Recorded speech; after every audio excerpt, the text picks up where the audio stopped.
사랑하는 성도 여러분, 한 주간 잘 지내셨죠? 우리가 교회 일정들이 좀 있어서 오프라인으로 만나서 같이 공부를 해야 되는데 부득이하게 휴강이 너무 길어져서 그래서 온라인으로라도 공부를 해야 되겠다 좀 결정을 했습니다.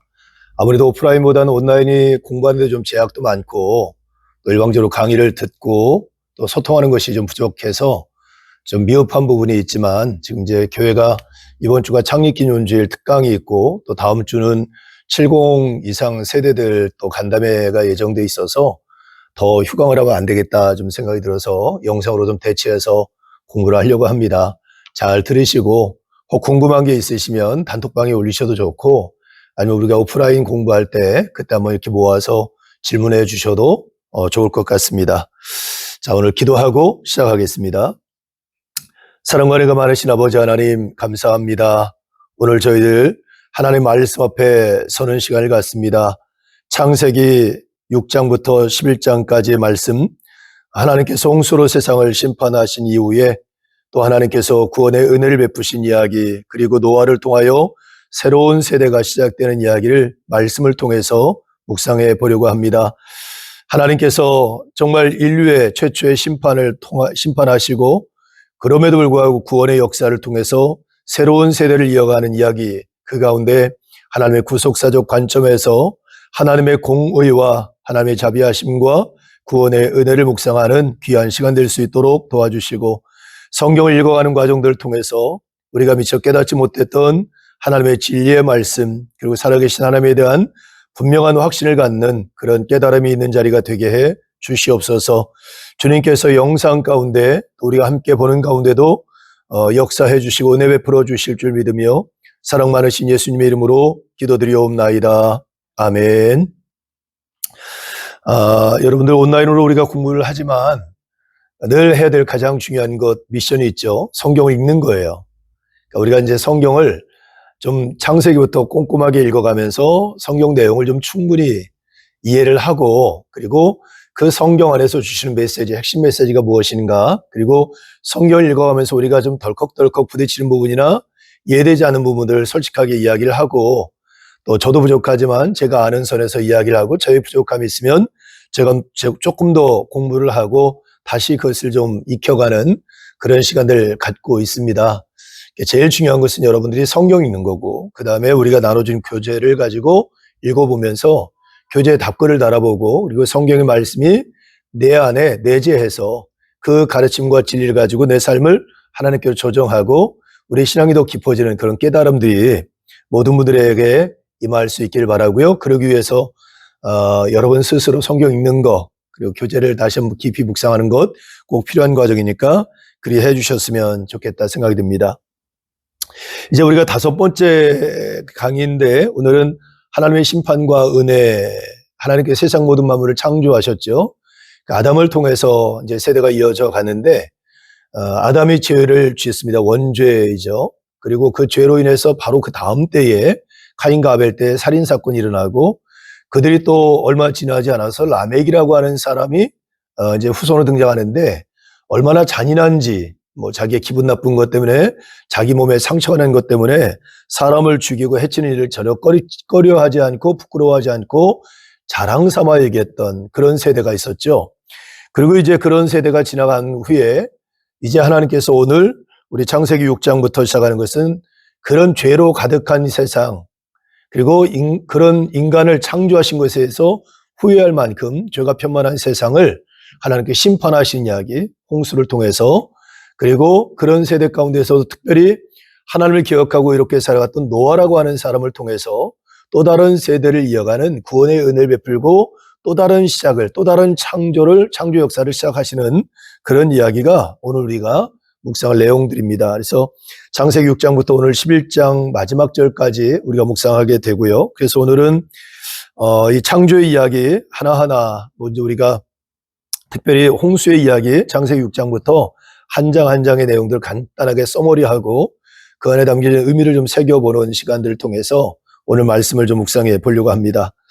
먼저 하나님께서 세상 모든 만물을 창조하시고 오늘 이제 홍수로 세상을 심판하시게 되는 이야기가 나오는데 왜 하나님께서 세상을 물로 홍수로 심판하시는 결정을 하시게 됐나 하는 내용들이 1절부터 6장 1절부터 시작해서 8절까지 말씀에 아주 상세하게 기록이 되어 있습니다.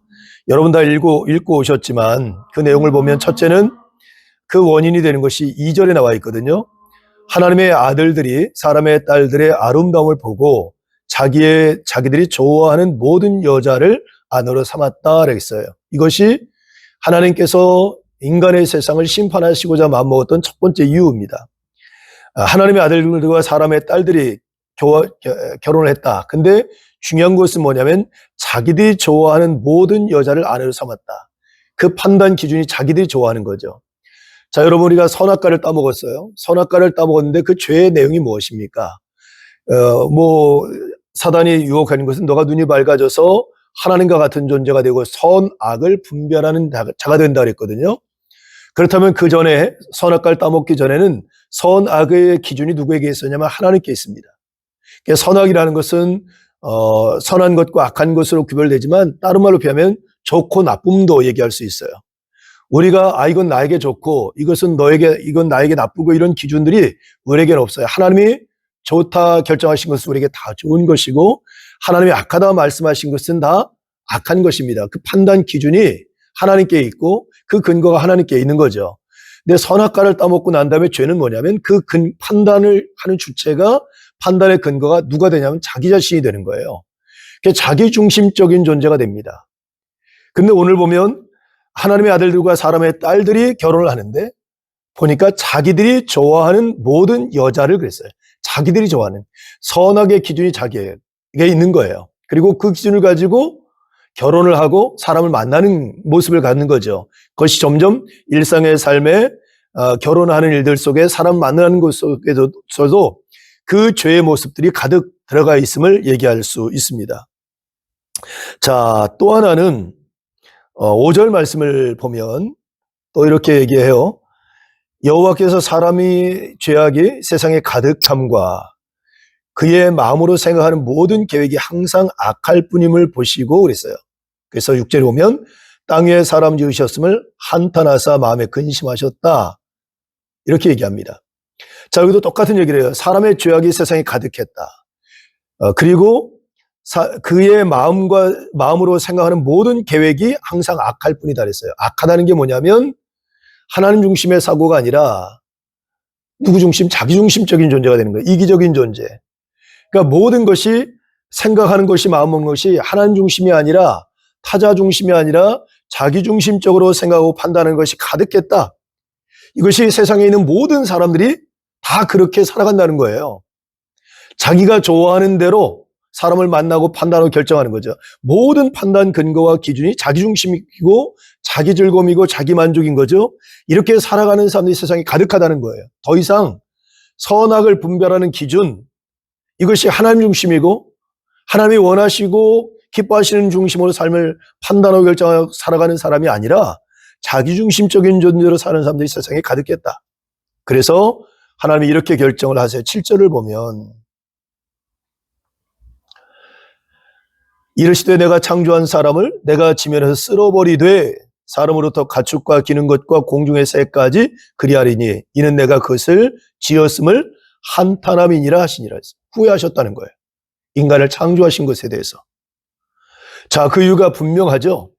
여기 보면 자기들이 좋아하는 것, 그리고 죄악, 마음에 생각하는 모든 것들이 항상 악하다는 것은 똑같은 거예요. 선악과를 따먹고 난 이후에 더 이상 하나님이 말씀하신 근거와 기준을 가지고 판단을 결정하는 것이 아니라 자기 중심적으로 판단을 결정하는 것이 이제 핵심이 되는 거죠. 삶의 가장 중요한 기준이 되는 거죠. 그렇게 살아가는 사람들이 세상에 가득하고 하나님이 원하시는 삶을 살아가는 사람들이 없었기 때문에 하나님 후회하셨고 물로 심판하기로 결정하셨다 하는 것이 창세기 6장 그리고 이 홍수 심판에 대한 원인이 설명되는 내용이라고 말할 수 있습니다. 자, 그런데 하나님께서 그럼에도 불구하고 8절을 보면 6장 8절을 보면 노아는 여호와께 은혜를 입었더라 그랬어요.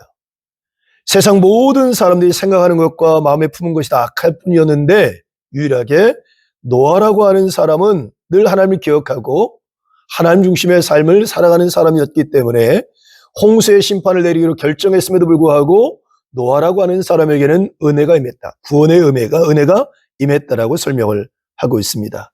그래서 구절을 보면 노아에 대하여 설명해요. 은혜를 입은 노아는 어떤 사람이었나? 구절을 한번 말씀 보세요. 6장 9절. 이것이 노아의 족본이라. 노아는 의인이요 당대의 완전한 자라. 그는 하나님과 동행하였다라고 설명해요. 하나님과 동행했다는 게 무슨 뜻입니까? 자기중심적인 내가 좋아하는 삶, 좋아하는 대로 내가 원하는 대로 자기중심적인 삶을 살아가는 것이 아니라 하나님 중심의 삶을 살아갔다는 거예요. 그리고 하나님이 선하게 여기신 것을 자기도 선하게 여기고 하나님이 기뻐하신 것을 자기도 기뻐하면서 그 삶을 살아갔다. 그래서 노아는 하나님께 은혜를 입는 사람이 되었다라고 얘기하고 있는 겁니다.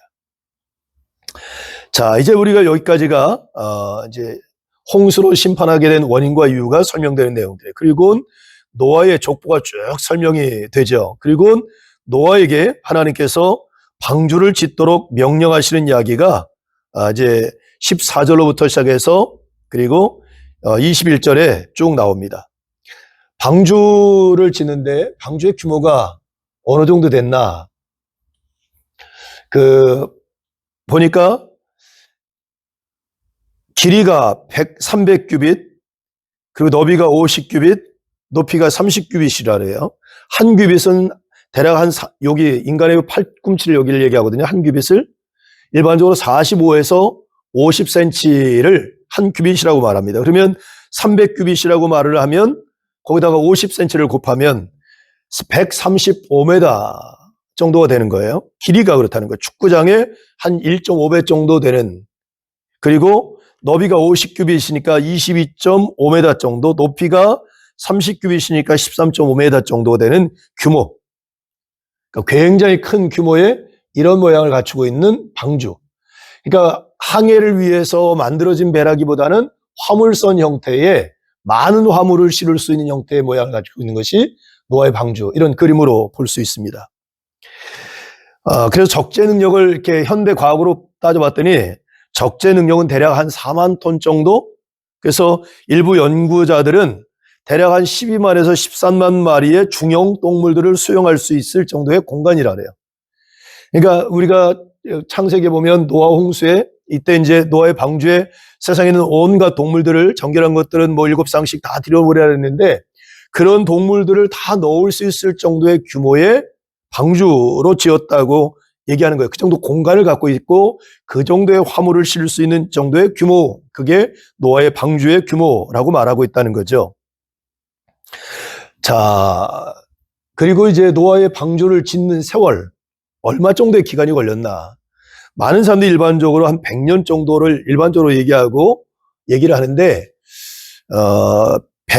성경 연대를 통해서 볼 때 대략 한 120년설을 얘기하는 사람들도 있어요. 100년에서 120년설. 그것은 노아가 500세 된 후에 셈과 함과 야벳을 낳았다. 창세기 5장 30절에 말씀이 나와 있고, 그리고 창세기 7장 6절에 보면 홍수가 땅에 있을 때 노아가 600세였더라. 그래서 이 기간을 대략 한 100년 정도로 보아서 대략 한 100년에서 120년 정도 노아가 방주를 지었을 것이다라고 얘기를 해요. 그런데 방주를 지으라고 하는 명령은 실은 이 노아의 아들들이 결혼한 후에 이후로 보는 경향이 있어요. 왜냐하면 창세기 6장 18절을 한번 보시면 뭐라고 나오냐면, 그러나 너와는 내가 내 언약을 세우리니 너는 내 아들들과 내 아내와 내 며느리들과 함께 그 방주로 들어가고라고 하는 말씀이 나오거든요. 그러니까 이 말씀을 보았을 때에 학자들은 노아가 방주를 짓기 시작했을 때는 노아의 자녀들이, 그러니까 500세 때 셈과 함과 야벳을 낳았잖아요. 그때, 그러니까 그 자녀들이 장성해서 결혼해서 며느리가 있을 때 정도부터 방주를 지었을 것이다. 왜냐하면 며느리들 언급하고 있으니까. 그래서 대략 그 자녀들이 결혼한 세월을 한 30년에서 한 50년 정도 세월을 본다고 하면, 그래서 대략 학자들은 노아의 방주를 짓는 시간들을 50년에서 한 70년의 기간이 걸렸을 것이다라고 얘기를 합니다. 이제 시간은 정확히 우리가 예측하기는 어려운 거죠. 그래서 대략적으로 한 100여 년 정도 걸렸다, 일반적으로 그렇게 얘기를 하는데, 좀 더 이렇게 우리가 따져보면 한 50년에서 한 70년 정도 기간 동안 방주를 지었을 것이다 라고 유추할 수 있다고 하는 거죠. 근데 중요한 것은 노아의 태도예요. 하나님께서 그 방주를 어디다 지으라 했냐면 산 꼭대기에다 지으라 했고요. 그리고 비가 쏟아지도 않고 비가 내리지도 않는데 산 꼭대기에다가 방주를 예를 들면 50년이면 50년 동안, 70년 70년 동안, 아니면 100년 100년 동안 그 세월 동안 방주를 지었다는 거예요. 이게 정상적인 사람들이 보기에는 미친 짓이고 사람들이 납득되지 않고 이해가 되지 않았죠. 근데 노아가 하나님 앞에 의로운 자라, 그리고 인정받았고 하나님께 은혜를 입은 자라 그랬잖아요. 하나님과 동행하는 사람이라 그랬잖아요. 그러니까 노아는 그 삶을 살아갈 때 어떤 것을 판단하고 결정할 때마다 자기의 어떤 경험이나 자기 생각이 아니고 하나님이 말씀하시는 일이 자기에겐 선한 일이에요.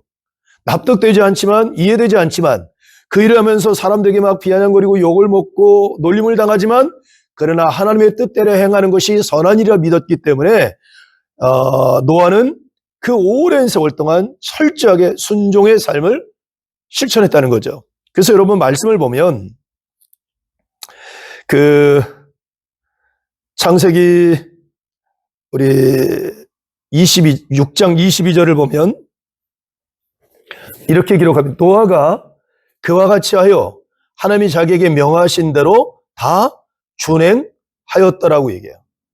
순종했다는 거예요. 그리고 7장 5절을 한번 보세요. 7장 5절도 이렇게 얘기해요. 노아가 여호와께서 자기에게 명하신 대로 다 준행하였다. 이게 노아가 이런 존재인 거예요. 노아는 철저하게 하나님 말씀하신 대로 순종하고 그 일을 실천했던 사람이라고 말할 수 있어요. 그래서 세상을 심판하는데 물론 세상을 모든 생명체를 다 죽여버리는 하나님의 어마어마한 심판이 많은데도 불구하고 누구만 노아와 그의 가족들만 구원의 은혜를 입을 수 있었다는 사실이에요. 자, 그것이 6장의 이야기라고 말할 수 있습니다. 자, 그럼 이제 7장에는 어떤 내용이 나오냐면 이제 하나님께서 노아에게 방주를 짓고 그 방주 안으로 들어가라고 하는 명령을 내리세요. 자, 어디 말씀 보냐면 7장 1절 말씀을 한번 보시고 7장 1절 제가 읽어드립니다. 여호와께서 노아에게 이르시되 너와 네 집은 방주로 들어가라. 이 세대에서 내가 내 앞에 의로움을 내가 보았음이라 그랬어요. 이게 노아가 방주에 들어갈 수 있는 비결이에요. 자, 의로움은 뭘 얘기할까요? 째다크예요. 제가 여러 번 얘기하죠, 여러분. 의로움. 째다크는 하나님이 정해놓은 기준에 맞춘 삶을 살아가는 거예요. 하나님이 그어놓은 그 금, 하나님이 정해놓은 그 기준, 하나님이 정해놓은 그 틀 안에서의 삶을 살아가는 거. 그러니까 내가 정해놓은 틀, 내가 원하는 방식, 세상이 원하는 방식, 사람들이 살아가는 방식이 아니라 하나님이 원하시는 삶의 방식대로 삶을 살아가는 게 의로움이에요.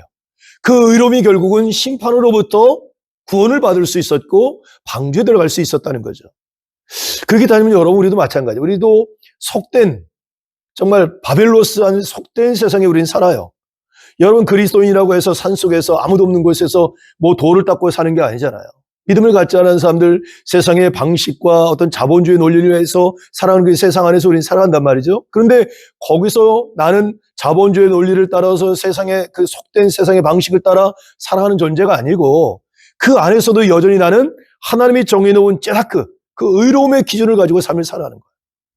그럴 때 우리는 하나님으로부터 구원의 은혜를 입을 수 있다는 거죠. 우리가 노아의 이야기를 통해서 그런 깨달음을 우리가 가져야 된다라고 생각을 해요. 자, 그리고 하나님께서 이어서 노아에게 또 얘기하세요. 2절로부터 4절까지 말씀. 너는 모든 정결한 짐승을 암수 7씩, 부정한 것은 암수 2씩. 부정한 것은 뭐냐면 그 짝짓기를 해서 이미 태중에 새끼를 베고 있는 것을 얘기를 해요. 그리고 정결한 것은 아직 짝짓기를 하지 않은 짐승들을 얘기하는 거예요. 공중에서도 암수 7씩 데려와 그 씨를 온 지면에 유전하게 하라 그랬어요. 그러니까 생명에 있는 모든 것들을 방주에 실는 거예요. 어마어마한 숫자가 들어가겠지만 이미 그 배는 그 모든 것들을 실을 수 있을 만큼의 큰 규모의 배로 지어졌다라고 말할 수 있어요. 그래서 노아가 하나님 말씀하신 대로 이제 다 준행해서 동물들 다 불러 모읍니다. 자, 그리고 이제 8장에 나오는 내용들은 바로 이제 노아의 홍수가 이제 7장에는 그러고 나서 이제 비가 내리기 시작하죠. 40주야를 비가 내립니다. 어마어마한 비가 내리게 되죠. 그리고 나서 8장에는 이제 그 홍수가 그치고 땅이 마르고, 그리고 다시 하나님께서 인간을 저주하지 않겠다 약속하시면서 언약의 증표로 무지개를 보여주시는 이야기가 8장에 나와 있습니다. 자,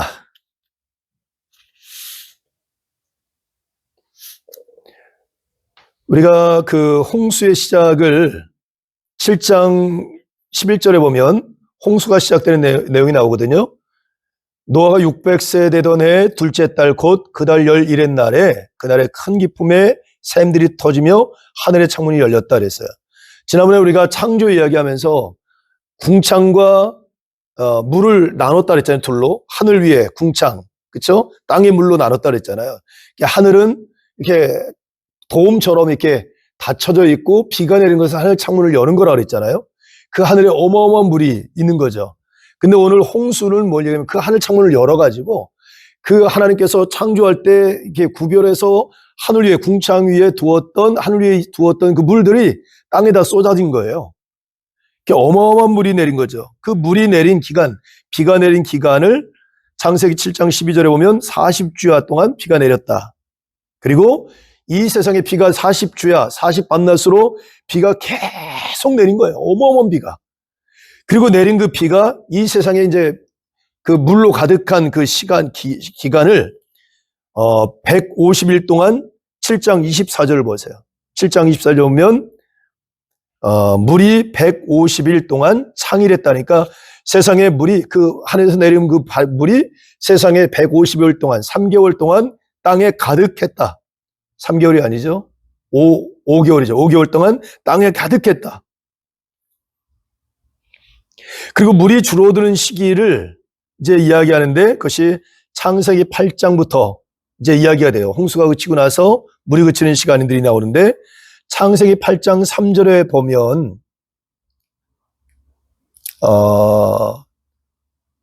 물이 땅에서 물러가고 점점 물러가서 150일 후에 줄어들기 시작했다 그랬어요.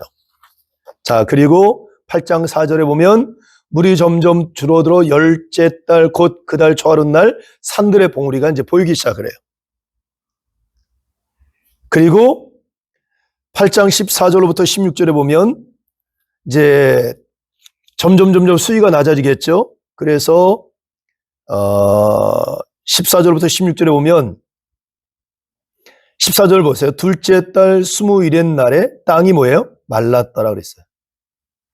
그러니까 13절 보면 601년 첫째 달 곧 그 달 초하룻 날에 땅 위에서 물이 거친지라 물이 거쳤어요.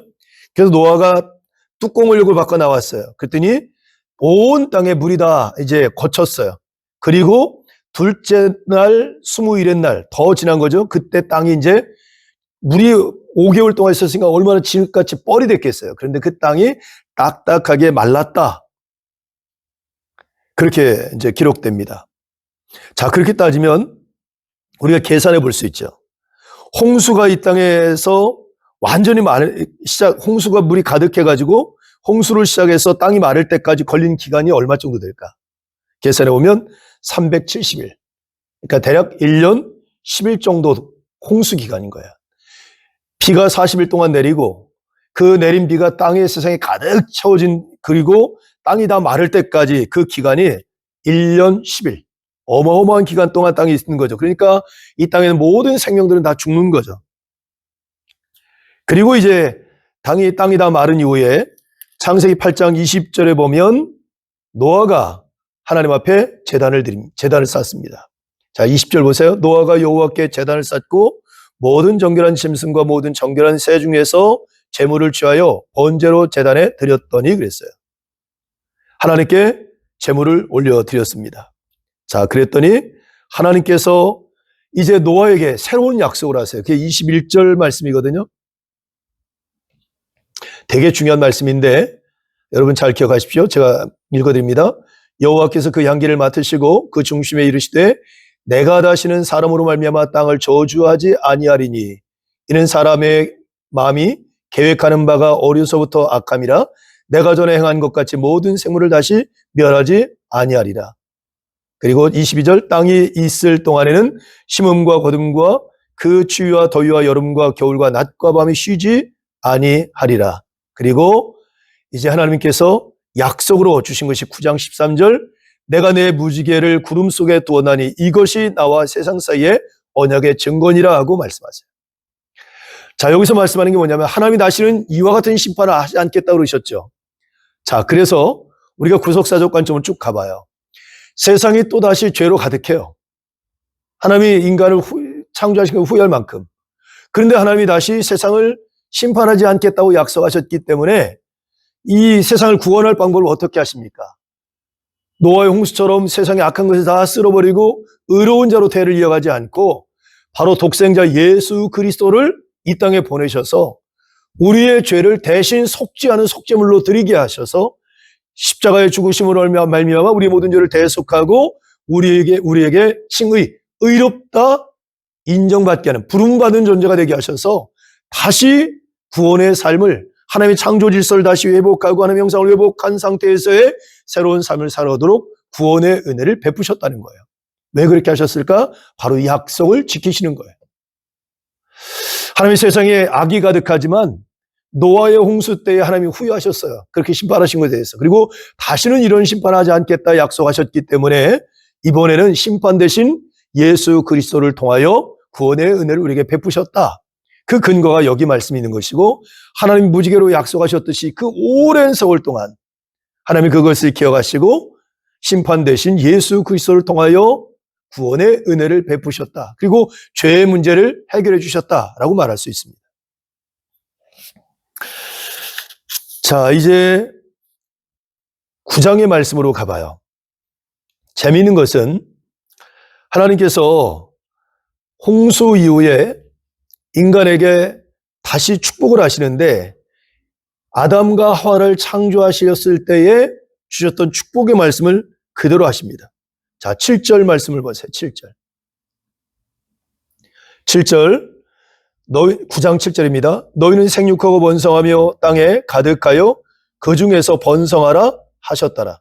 여러분 뭐가 기억나죠? 아담과 하와를 창조하신 다음에 똑같은 말씀하잖아요. 생육하고 번성하며 땅에 가득하여 그 중에 번성하라고 한 아담과 하와에게 주셨던 말씀이에요.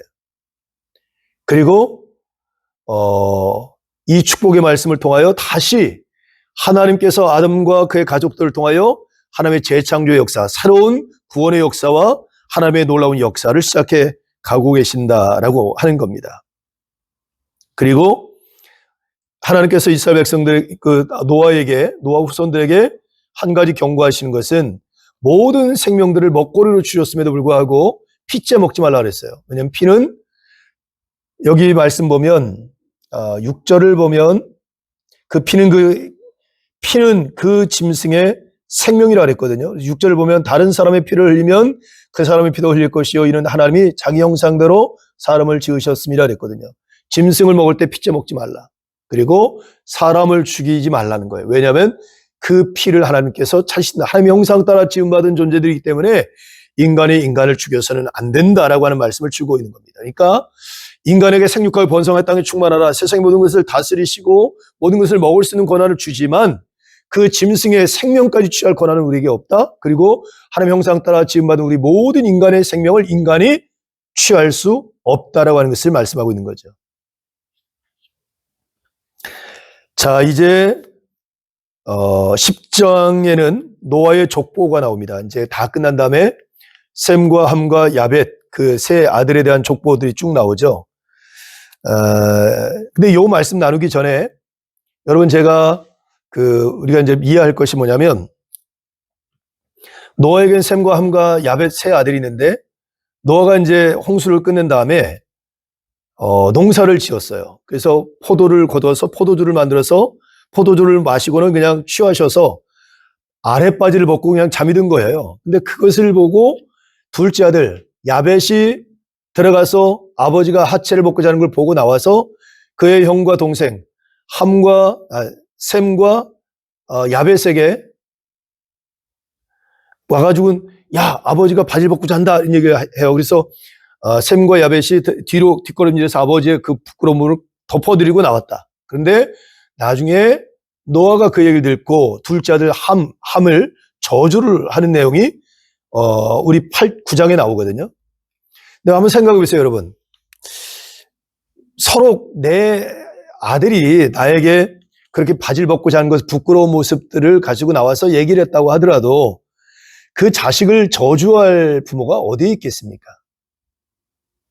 넌 영원히 네 형제에게 종이 될 거야, 노예가 될 거야, 뭐 이런 저주를 누가 하겠어요? 그런데 굉장히 노여워하거든요. 우리가 이해할 수 없을 만큼의 그 이유가 뭘까?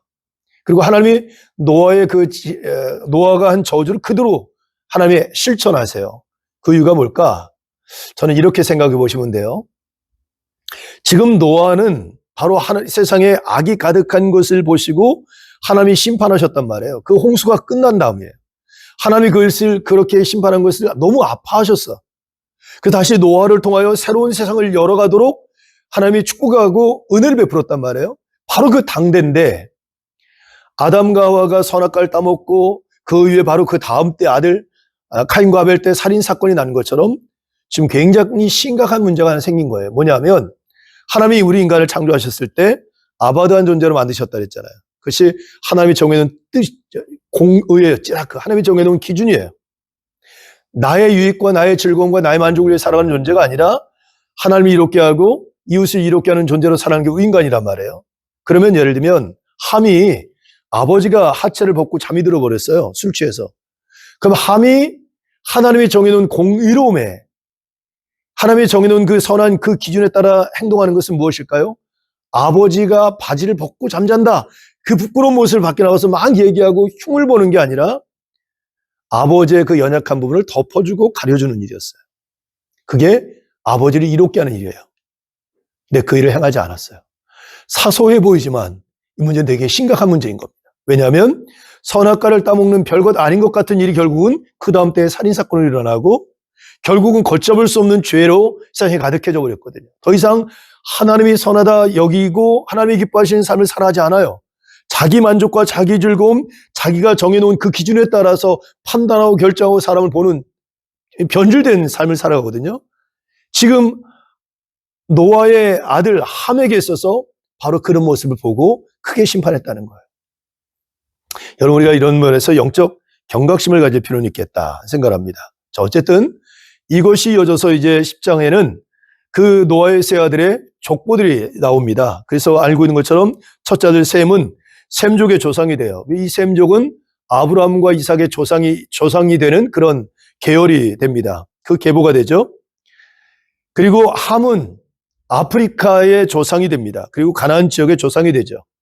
그래서 구스는 에디오피아, 누비아는 미스라임, 그 미스라임은 에집트, 붓은 리비아 지역 이러죠. 가나안은 가나안, 여부스, 아모리, 히위, 해쪽 속의 조상들이 되는 겁니다. 그러니까 결국은 나중에는 함은 저주를 받았잖아요. 그래서 아프리카인들의 조상이 되게 하셨다는 거예요. 그래서 예전에 노예 상인 그 아프리카에 있는 노예들을 잡아다가 노예로 팔았던 그 사람들이 명분을 삼았던 게 뭐냐면 바로 이 함 얘기를 명분 삼은 거예요. 하나님, 함이 네가 지은 죄 때문에 너의 후손이었던 아프리카인들이 노예가 되도록 이미 하나님이 정해놓으신 것이다. 우리가 인간을 함부로 하는 게 아니다. 이렇게 명분을 삼았던 명분을 삼게 된 이유인 거죠. 어쨌든 함은 아프리카와 가나안 지역의 조상이 됩니다.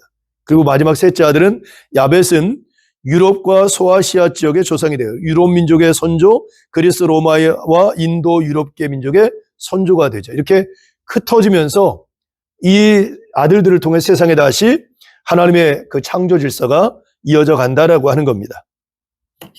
자, 이제 11장으로 넘어가면 11장의 이야기는 바로 우리가 잘 알고 있는 바벨탑의 이야기가 등장을 합니다. 바벨탑. 이 1절로부터 9절까지를 보면 바벨탑에 대한 사건이 기록되어 있는데 이 바벨탑에 있어서 가장 큰 문제가 뭐냐면 여러분 4절을 한번 보세요. 4절. 이 두 가지 이유를 찾을 수 있어요. 이 바벨탑을 쌓은 것이 왜 죄인지. 여러분 문명이 발달하면서 높은 탑을 쌓은 거잖아요. 그게 뭐가 문제가 돼요? 우리 시대에 뭐 100층짜리 건물을 짓고 뭐 150층짜리 건물 짓는 거 그게 뭐 하나님 앞에 뭐가 죄가 되겠어요? 그건 문명이 발달하면서 짓는 거니까 그건 죄라고 말하기는 어려워요. 그런데 왜 하나님이 바벨탑을 죄로 여기고 크게 노여워하시고 심판하셨을까? 이유가 여기 나와 있어요. 4절을 보면 자, 제가 읽어드립니다. 자, 말하되 성읍과 탑을 건설하여 그 탑 꼭대기를 하늘에 닿게 해서 우리의 이름을 내고 온 지면에 흩어짐을 면하자. 이게 바벨탑을 쌓은 이유의 두 가지예요. 이 탑을 하늘에 닿게 해서 자기들의 이름을 내자. 그리고 두 번째는 흩어짐을 면하자. 이 두 가지예요. 자, 그럼 여러분 한번 생각해 보세요. 우리가 하늘에 닿아서 우리의 이름을 내자라고 하는 것은 어떤 의미를 담고 있을까? 이 태도는 창조물인 우리 인간이, 피조물인 우리 인간이 창조주이신 하나님과 동등된 존재가 되고자 하는 교만함의 상징이에요. 여러분, 선악과를 따먹었을 때 이 사단이 아담과 하와를 유혹할 때 뭘 가지고 유혹했죠? 내가 이것을 먹으면 눈이 밝아져서 누구처럼 된다? 하나님과 같은 존재가 된다는 얘기였어요. 신과 같은 존재가 된다. 여러분, 인간에게 이게 얼마나 큰 욕망이, 얼마나 큰 유혹이겠습니까? 우리가 신과 같은 존재가 돼서 우리의 이름이 많은 사람에게 불려지는 존재가 되고 우리 이름이 높아진다? 얼마나 멋집니까? 여러분, 이 바벨탑의 사건은 바로 그런 인간의 교만함, 신과 같은 존재가 되고자 하는 인간의 욕망이 담겨져 있었기 때문에 하나님께서 그것을 죄로 여긴 거예요. 두 번째, 흩어짐을 면하자 그랬잖아요. 근데 여러분, 하나님께서 인간을 창조하시고 생육하고 번성하여 땅에 충만하라 그랬거든요. 그리고 여러분, 우리 여기 노아 홍수 후에도 하나님께서 노아에게 뭘 약속하셨습니까? 똑같이 그 축복을 하셨잖아요. 9장 7절에 보면 너희는 생육하고 번성하여 땅에 가득하여 그랬거든요. 땅에 가득하다는 말을 예전에 제가 설교하면서 그 얘기했어요. 땅에 가득하다는 말은 흩어지라는 거예요. 온 세상에 가득하라는 거예요. 어느 한 곳에 모이는 게 아니라, 흩어지지 않고 모이는 게 아니라 흩어져서 온 세상을 가득 채우는 것을 얘기해요. 하나님은 뭘 원하시냐면 우리가 온 세상에 가득한 존재가 되길 원하세요. 흩어져서 온 세상에 어느 곳 하나 빈 곳이 없이. 이게 하나님의 마음인데 이들은 뭘 얘기하냐면 이 바벨탑을 쌓은 다음에 흩어짐을 면하자. 번성하다는 말과 정반대된 얘기를 하는 거예요. 하나님이 우리를 창조하시고 우리를 구원하시고 하나님이 너희를 이렇게 살아라고 얘기했는데 이들은 바벨탑을 쌓으면서 하나님이 원하시고 기대하시는 삶이 아니라 흩어짐을 면하는, 번성이 아니라 흩어짐을 면하는 자기들만의 안전, 자기들만을 위한 삶을 추구하는 지극히 이기적이고 하나님의 뜻에 반한 삶을 결정하고 판단했다는 거예요. 그래서 바벨탑이 죄가 되는 겁니다. 하나님의 심판의 대상이 된 거죠. 그래서 하나님이 정한 게 뭐죠? 말을 다 흩어버리셨다는 거예요. 말을. 서로 언어가 통하지 않게 하고 결국 그것으로 인해서 그들이 뿔뿔이 흩어지는 존재가 되게 하셨다. 자, 이것이 우리가 다섯 번째 시간 창세기 6장부터 시작해서 11장까지 노아의 홍수 이야기 그리고 바벨탑 사건의 이야기를 우리가 성경 이야기를 중심으로 해서 쭉 살펴본 내용들입니다.